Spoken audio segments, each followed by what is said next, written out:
शिवाय। ओम नमः शिवाय।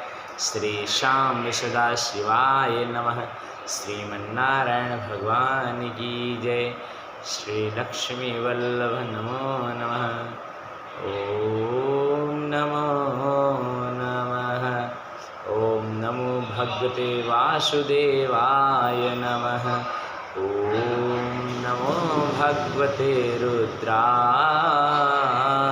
नमः। भक्तों, आज हम श्री पुरुषोत्तम मास महात्म्य की कथा को आगे लेकर चलेंगे। यह कथा कल हमने 10 अध्याय तक पूर्ण किए थे। आज हम इस कथा को 11वां अध्याय पे जाएंगे, 11वें अध्याय में। इसमें वो कहते हैं कि नारद जी ने कहा कि हे प्रभु, जब सब मुनियों को भी दुष्कर कर्म है ऐसा बड़ा भारी तप जो इस कुमारी ने किया, वह हे महामुनि हमें सुनाइए। तो श्री नारायण ने कहा,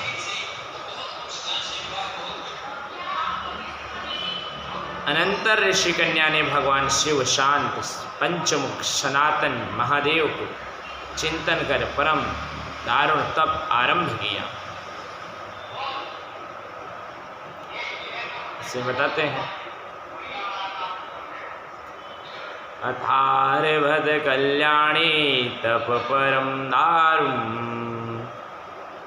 चिंतयन्ति शिवं शांतं पंचवक्त्रं सनातनम्।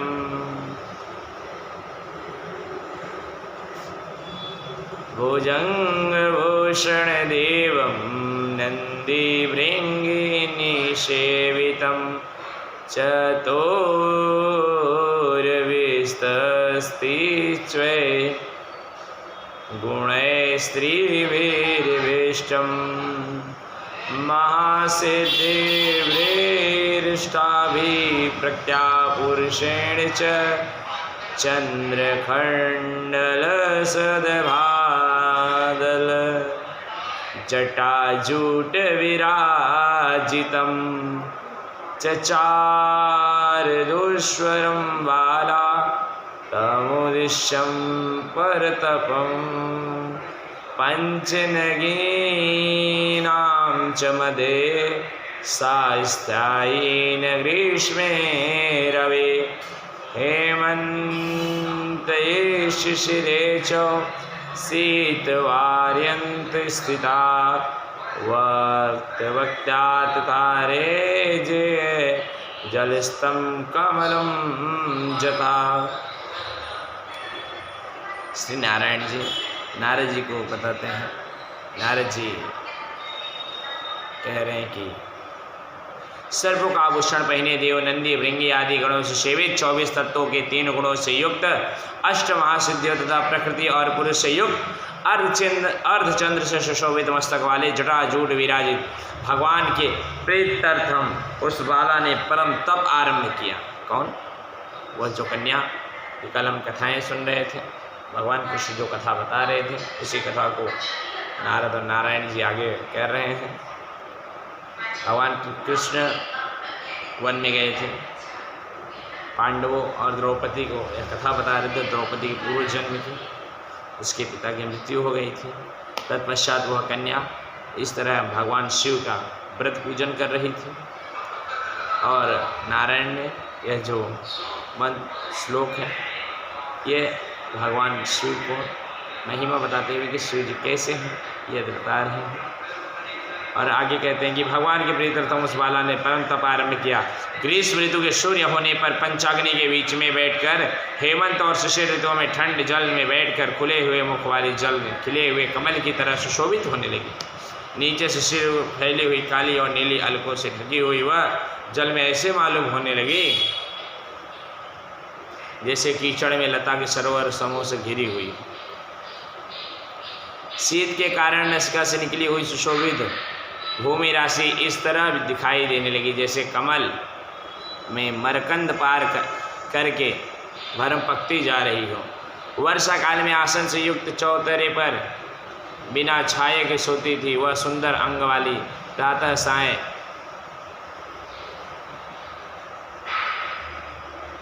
प्रातःकाल रहा करते थे। उस समय इस प्रकार के कठिन तप को सुनकर इंद्र को बड़ी चिंता हुई। सब देवताओं के दुख प्रदवा और ऋषि से स्प्रणिया उस ऋषि कन्या तप में लगे रहने पर, हे नृपनंदन, हे क्षत्रिय भूषण,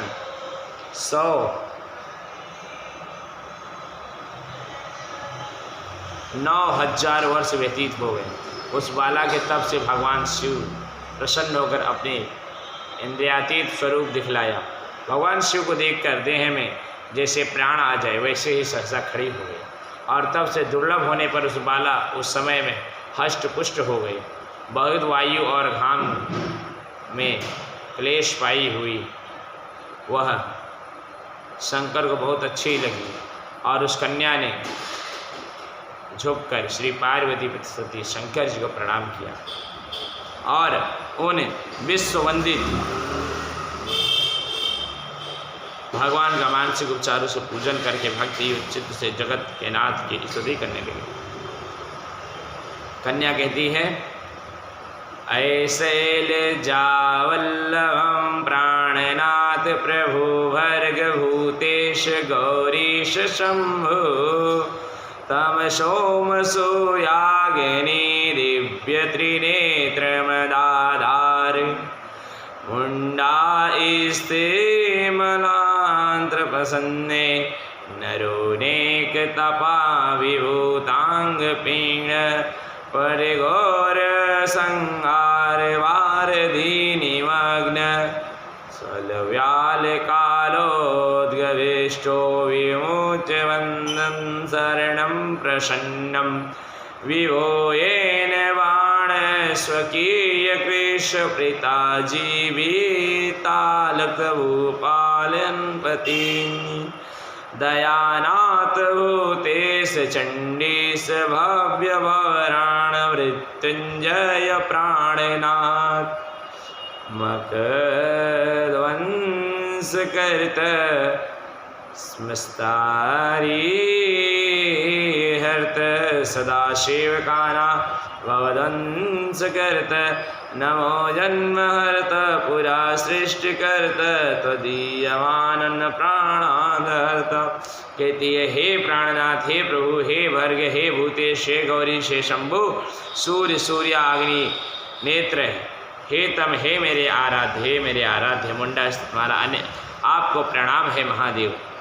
अनेक तापों से व्यास हैं, अंगों की पीड़ा जिसके ऐसा परम घोर हो। हे विभो, आप अपने बाणा आपने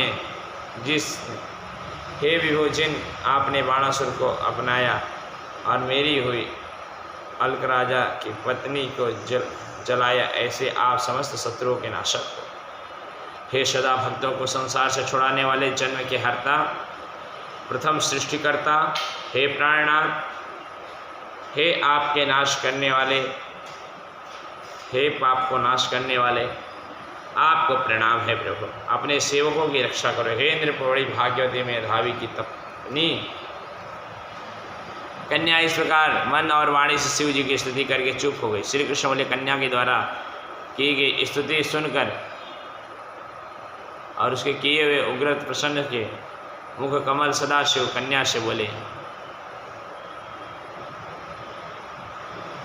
वरम वर भद्रते अस्ते मनसि वांछित प्रसन्नोऽस्मिन् महाभागे मामखिद तपस्विनी तदा कर्णकुमार्यं महानंदा फलितम उवाच वचनं राजनं सुप्रसन्नं सदाशिवम्। भगवान शिव कहते हैं, हे तपस्विनी, तेरा कल्याण हो। तेरे मन में जो भी अभिष्ट वर है तू मांग। हे महाभागे, मैं प्रसन्न हूँ, तू खद मत कर, खेद मत कर, चिंता मत कर। ऐसा भगवान शिव का वचन सुनकर वह कुमारी कन्या आनंद को प्राप्त हुई और हे राजा प्रसन्न हुए सदा शिव से बोले, कन्या बोलती है, हे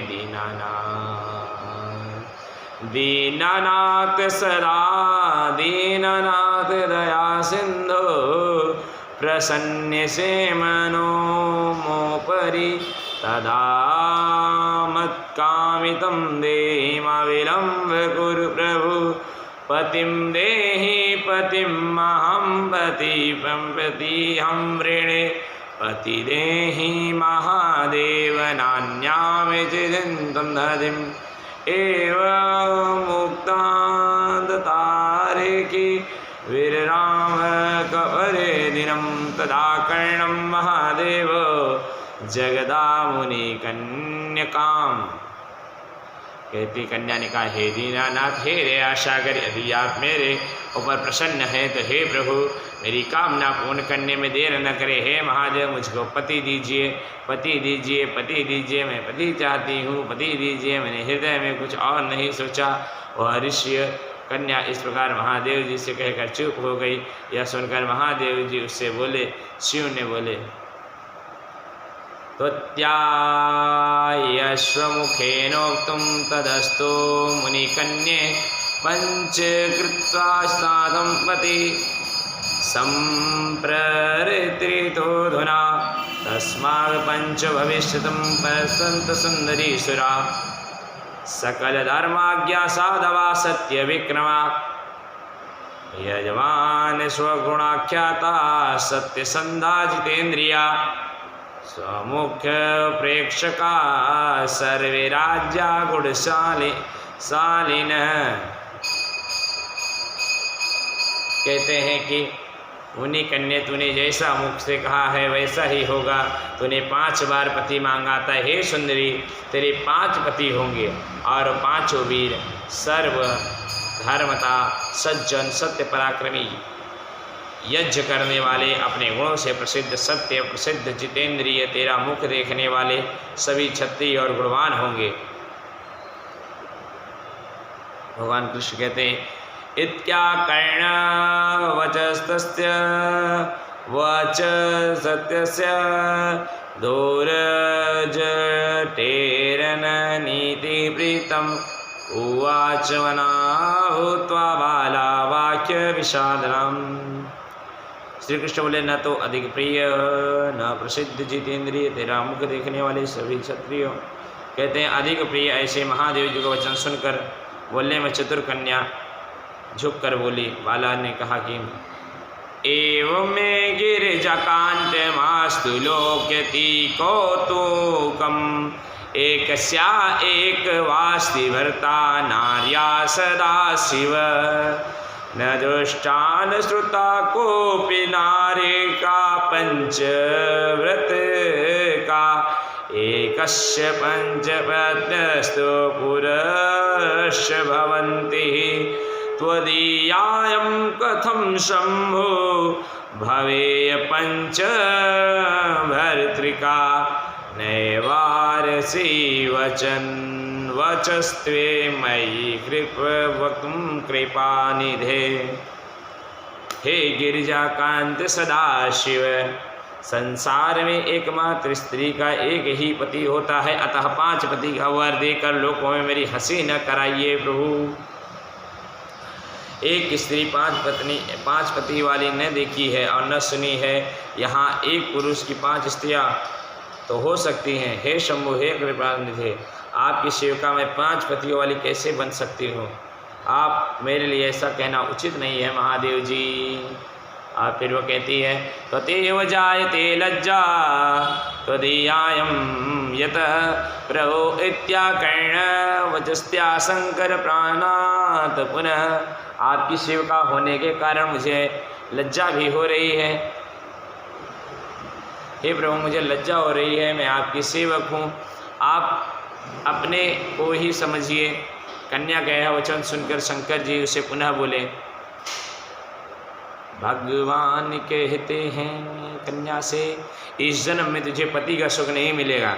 दूसरे जन्म में जब तू बिना योनि से उत्पन्न होगी, अग्नि से होगी, तब पति सुख का भोग कर अनंतर परम पद को प्राप्त होगी। क्योंकि मेरी प्रिय मूर्ति दुर्वासा का ने पहले ही अपमान किया है। हे शुभ्रे, वह दुर्वासा यदि क्रोध करे तो तीनों भुवनों को जला सकते हैं। सो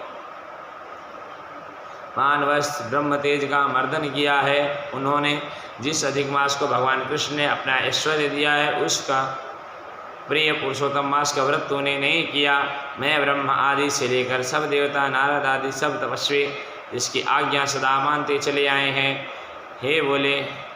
हे बाले, उसकी आज्ञा को कौन उल्लंघन करता है? लोग पूजित पुरुषोत्तम मास की दुर्वासा की आज्ञा से भी तूने पूजा नहीं किया। हे मूढ़े, द्विजात में इसलिए तेरे 5 पति होंगे। हे बाले, पुरुषोत्तम के अनादर करने से जब अन्यथा नहीं हो सकता तो उस पुरुषोत्तम की निंदा करता है, वह रव और नरक का भागी होता है। पुरुषोत्तम का अपमान करने वाले को विपरीत ही फला होता है, यह बात कभी अन्यथा नहीं हो सकती। पुरुषोत्तम के भक्त हैं वे पुत्र पौत्र आदि धन वाले होते हैं, जो इस लोक तथा परलोक की सिद्धि को प्राप्त होते हैं और प्रातः शीघ्र ही प्रसन्न होते हैं।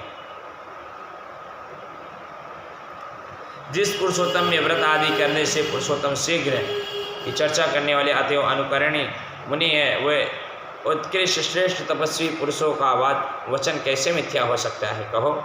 इस प्रकार कथन कहते हुए भगवान नीलकंठ शीघ्र ही अंतर ध्यान हो गए।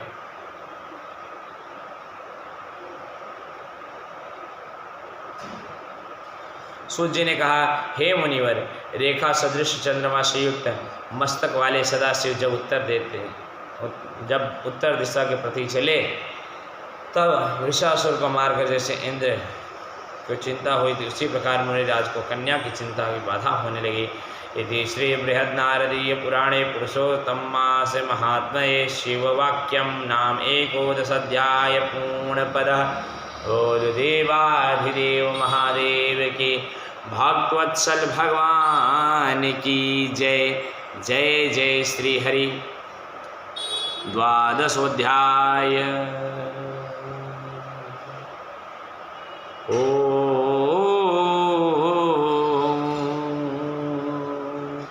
नमः शिवाय। नारद जी कहते हैं, शीतकंठे गते नाथ बाला किं करोच्युता शुश्रूवस्वे विनीताय वरद दर्द सिद्धये। नारद जी कहते हैं, जब भगवान शंकर चले गए तब उस बाला को शोक कर क्या हुआ धर्म सिद्धि के लिए कहिए। नारायण ने कहा, राजा युधिष्ठिर ने भगवान कृष्ण से पूछा कि भगवान वर्ते जो हम तुमसे कहते हैं, श्री कृष्ण कहते हैं कि एवं गते शिवे राजनम सावाल विगत प्रभा निश्वास परमाज्ञे परमाभीता श्रातुनेता कृशोदरी। हृदय भगवान जी कहते हैं कि इस प्रकार जब शिव जी चले गए तब वह बाला प्रभावित हो गई और लंबे श्वास लेती हुई बड़ी डरी हुई वह किशोरी अश्रुता पूर्वक रोने लगी। हृदय आदि से उठी और ज्वाला से जलते हुए अंग वाले और तपस्विनी कन्या वानाग्नि से जले पत्ते की लता की तरह हो गई। दुख और ईर्ष्या को प्राप्त उस कन्या बहुत समय व्यतीत हो गया। चूहे के बिल में घुसकर आक्रमण करने के सर्व के वश में कर लेता, उसी प्रकार उपर्युक्त शोचनीय अवस्था को प्राप्त कर तपस्वी बाला पर उस प्रभु काल के आक्रमण कर उसे वश में कर लिया। ऋतु में मेघ से घिरे हुए आकाश में बिजली चमक कर जैसे नष्ट हो जाती है, उसी प्रकार तपस्या से जले हुए पाप वाली वह कन्या अपने आश्रम में मर गई। उस समय धर्मिष्ठ यज्ञसेन नाम राजा ने बड़ी सामग्रियों से युक्त उत्तम यज्ञ किया। उस यज्ञ कुंड में स्वर्ण के समान कांति वाली एक लड़की उत्पन्न हुई। वह कुमारी ध्रुवराज की कन्या के नाम से संसार में विख्यात हुई। पहले जो मेधावी ऋषि की कन्या थी वह सब लोगों में द्रौपदी के नाम से प्रसिद्ध हो गई है। उसी को स्वयंवर में मछली से भेद कर भीष्म कर्ण आदि सब में राजाओं को तृण के समान कर तुच्छित राजमंडल में अर्जुन ने पांचाली को पाया। हे मुनि, वह द्रौपदी दुशासन द्वारा बाल पकड़कर खींची गई और उसे हृदय विदीर्ण करने का वचन सुनाए गए। पुरुषोत्तम की अवहेलना करने के कारण मैंने उनकी उपेक्षा की। जब वह मेरे स्नेह करके मेरा नाम बराबर लेने लगी, हे दामोदर, हे दया सिंधु, हे कृष्ण, हे जगतपते, हे रमाकांत नाथ, हे केशव, हे क्लेश नाशन, मेरे माता पिता वृद्ध वर्ग स्लेया बहन भांजे बंधु समेत आदि पति कोई भी नहीं। हे ऋषिकेश, अब आप ही मेरी रक्षा करो। हे गोविंद, हे गोपीनाथ, हे दीनबंधु दयानिधान, अब आप मेरी रक्षा करो। यद्यपि पहली पुकार में उनकी ओर ध्यान नहीं दिया, जब दुशासन पराभूत होकर उसे दिया मेरा पूरा स्मरण किया, तब गरुड़ पर चढ़ में शीघ्र पहुंचकर मैंने, हे राजन, उसे बहुत से वस्त्रों से परिपूर्ण कर दिया। सदा मेरे ही स्नेह वाली मैं ही हूँ प्राण जिसके ऐसी सदा मेरे भजन में परायण मेरी अत्यंत प्रिया सखी मुझको प्राणों के समान होने पर भी पुरुषोत्तम की अवहेलना करने के कारण उनकी उपेक्षा करनी पड़ी। पुरुषोत्तम का तिरस्कार करने वाले का मैं पतन कर देता हूँ। यह पुरुषोत्तम मुनियों और देवताओं से भी सेव्य है। फिर सभी समस्त कामनाओं को देने वाला यह पुरुषोत्तम मास मनुष्य द्वारा तो सेवनीय ही है ही। अतः हे आगामी पुरुषोत्तम की आराधना करो। 14 वर्ष के संपूर्ण होने पर तुम्हारा कल्याण होगा। पांडव नंदन जिन पुरुषों ने द्रौपदी को बाल से खींचते हुए देखा है, हे महाराज, उनकी स्त्रियों के अलंकारों को मैं क्रोध से काट दूंगा। दुर्योधन आदि राजाओं को यमराज खींचते हुए लेके जाएंगे। बाद में तुम समस्त शत्रुओं का नाश करके राजा बनोगे। न मेरे को लक्ष्मी प्रिय है, न मेरे को बलभद्र जी प्रिय हैं, और न मुझे ऐसे मेरे को देवकी न प्रद्युम्न सत्याधिक प्रिय है। जैसे मेरे को भक्त प्रिय है, वैसा कोई प्रिय नहीं। भगवान जी कहते हैं, न मे चिरोधन्या प्रिया न वेहलायुध, न तथा देवकी न प्रद्युम्न न सात्यकी। इस तरह भक्त प्रिय हैं। श्री नारायण बोले, कृष्ण के उस पांडव पुत्र युधिष्ठिर को और द्रौपदी को समझाकर द्वारिका जाने की इच्छा से कहा, हे राजन, वियोग से व्याकुल द्वारिकापुरी को आज जाऊंगा। वहाँ पर महाभाग वासुदेव जी, हमारे बड़े भाई बलदेव जी, हमारी माता देवी देवकी तथा गद साम आदि और आहुक आदि यादव रुक्मणी जो भी स्त्रियां हैं, दर्शन को उत्तष्टा से बोलते सब हमारे आगमन की कामना से टकटकी लगाकर हमारे ही चिंतन करते होंगे। नारायण बोले, इस प्रकार कहते हुए देवेश कृष्ण गमन में जाकर पांडव पुत्र किस प्रकार गदगद कंठ से बोले, जिस प्रकार जल में रहने वालों को जीवन जल मिलता है, उसी तरह हम लोगों को जीवन तो आप ही हो। हे जनार्दन, थोड़े ही दिनों के बाद फिर दर्शन हो। पांडव के नाथ हरि हैं और तीनों लोकों में दूसरा कोई नहीं है। इस प्रकार सामने सब लोग कहते हैं, अतः हम आपको हमेशा आप हमारी रक्षा करो। हे जगदीश्वर, हम लोग आपके ही हैं, भूलिएगा नहीं। हम लोगों के चित्ररूपी भ्रमरों के जीवन आपके चरण कमल ही हैं। आप ही हमारे आधार हैं, इसलिए बारंबार हम सब आपकी प्रार्थना करते हैं। पांडव पुत्र निरंतर यह कहते रहें, पर श्री कृष्ण कहते रहने पर श्री कृष्णचंद्र प्रेमानंद में मग्न होकर धीरे धीरे रथ पर सवार होकर पीछे चलने वाले पांडु पुत्र को लौटकर द्वारिकापुरी हो गए। श्री नारायण बोले, इसके बाद द्वारिकानाथ श्री कृष्णचंद्र द्वारिकापुरी जाने के बाद राजा युधिष्ठिर के छोटे भाइयों के साथ तप करते हुए तीर्थों में भ्रमण करते भय। हे ब्राह्मण नारद, भगवान के प्रिय पुरुषोत्तम मास मन लगाकर श्री कृष्णचंद्र वचनों का स्मरण करते हुए छोटे भाई तथा द्रौपदी के साथ राजा युधिष्ठिर बोले, पुरुषोत्तम मास में होने वाले अत्यंत उत्तम पुरुषोत्तम महात्म का महत्व सुनो। पुरुषोत्तम भगवान पूजन किए बिना सुख किस तरह मिलेगा। इस भारतवर्ष में वह धन्य है, वह पूज्य है, वही श्रेष्ठ है जो अनेक प्रकार के नियमों से पुरुषोत्तम भगवान का पूजन अर्चन करते हैं। इस प्रकार समस्त तीर्थों में भ्रमण करते हुए पांडुपुत्र पुरुषोत्तम का आने पर विधि पूर्वक व्रत करते हुए, हे मुनि नारद, व्रत अंत में 14 वर्ष पूर्ण होने पर श्री कृष्ण भगवान की कृपा से ओम अतुल निष्ठक राज को प्राप्त किए। पूर्व काल में सूर्यवंश में होने वाला धृणधनुमा नाम का राजा पुरुषोत्तम मास के सेवन से बड़ी लक्ष्मी पौत्र का शुभ अनेक प्रकार के भोग कर योगिनियों को भी दुर्लभ जो भगवान का वैकुंठ लोक है वहाँ गया। हे मनुष्य नारद का उत्तम मास के अतुल महात्मा का करोड़ों कल्प के समान मिलने पर भी मैंने कहने में असमर्थ हूँ। सूर्य बोले, हे विप्रलोक, पुरुषोत्तम मास का महात्मा कृष्ण द्वैपायन व्यास जी को मैंने सुनाया तथापि कहने में समर्थ नहीं हूँ। इस ब्रह्म आदि देवताओं से नमस्कार किए जाने वाले चरण पीठ जिनके ऐसे गोलोकनाथ श्री कृष्णचंद्र जी अपनाए हुए पुरुषोत्तम मास के संपूर्ण महात्मा नहीं जानते तो मनुष्य कहाँ से जान सकता है। बोले देवाधिदेव महादेव की जय। भक्तवत्सल श्रीमन्नारायण भगवान की जय। जय जय श्री हरि, जय जय श्रीमन्नारायण। भजमन नारायण नारायण नारायण। इति श्री बृहद्नारदे पुराणे पुरुषोत्तम मास महात्मने श्री नारायण नारद संवादे पुरुषोत्तम व्रतोपदेश नाम द्वादशोध्याय पूर्णपद। बोल वृंदावन बिहारी लाल की जय। उमापति महादेव की जय। ओम नमः पार्वती पते हरे हरे महादेव। जय जय श्री अम्बे, जय जय श्री अम्बे। ओम नमः शिवाय।